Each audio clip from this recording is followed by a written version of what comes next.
Pakistan petroleum limited کا 73واں سالانہ اجلاس عام کراچی میں منعقد ہوا۔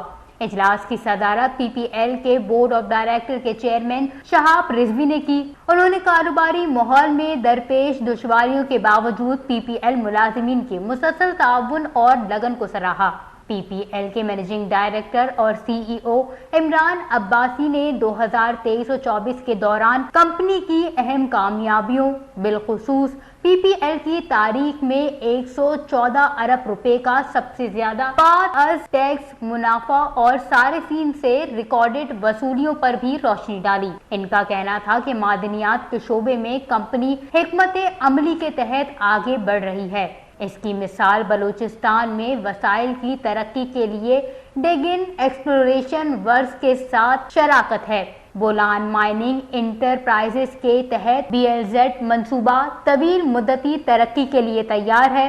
اسی طرح ریکارڈک منصوبہ جس کی عملیت کا اندازہ دسمبر 2024 اور پیداوار 2028 میں متوقع ہے۔ اجلاس میں پیداوار کے حوالے سے کہا گیا کہ پی پی ایل نے پختہ فیلڈز میں قدرتی کمی، L N G line pressures میں اضافے اور جنکو 2 کی جانب سے کم آف ٹیکس کے باوجود یومیہ 713 MMCF پر پیداوار برقرار رکھی۔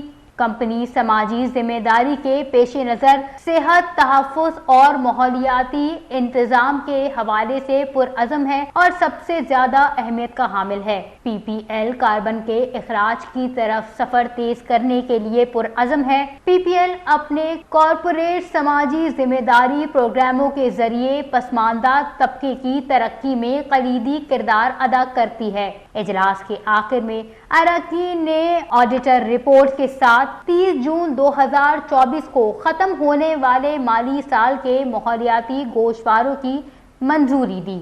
وش نیوز کراچی۔